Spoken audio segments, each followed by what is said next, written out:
নমস্কার। গত 13ই মার্চ মেদিনীপুর শহরের কেডি কলেজে আমার স্টুডেন্ট অর্পণের আবদারে চলে গিয়েছিলাম আবারও একটা প্রাক বসন্ত উৎসব উদযাপনে। আসলে অর্পণের নিজের একটা নাচের স্কুল আছে, যার নাম ওমকার দ্য নাট্যম মন্দির।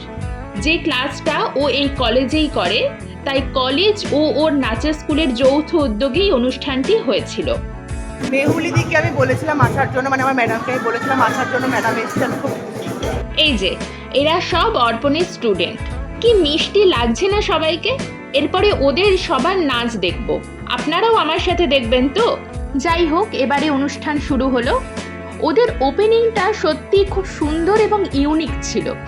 ওরে গৃহবাসী গানের সাথে কলেজের কিছু স্টুডেন্ট এবং ওর স্টুডেন্টরা মিলে খুব সুন্দর একটা পারফরমেন্স করে, যার সম্পূর্ণ কোরিওগ্রাফি অর্পণেরই ছিল। এরপরে অর্পণের স্টুডেন্টদের অনুষ্ঠান শুরু হয়। অর্পণের নাচের স্কুল কিন্তু খুব বেশি দিনের নয়, সবে কয়েক মাস হয়েছে। তাতেই তার স্টুডেন্টরা এত সুন্দর অনুষ্ঠান করছে, সত্যিই খুব ভালো লাগলো দেখে।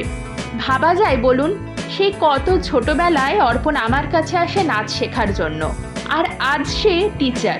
আমার মতো টিচারদের জন্য সত্যি এগুলো খুবই গর্বের। অর্পণের স্টুডেন্টদের পরে শুরু হয় অর্পণের নিজের একার পারফরমেন্স। নিশ্চয়ই আপনাদেরও সবার খুব ভালো লেগেছে। ওহো, আপনাদের তো বলাই হয়নি, সেদিনে আমার সাথী ছিল আমার আরেক স্টুডেন্ট মৌলিমা। চলুন ভিডিওটি তাহলে এখানেই শেষ করছি। টাটা।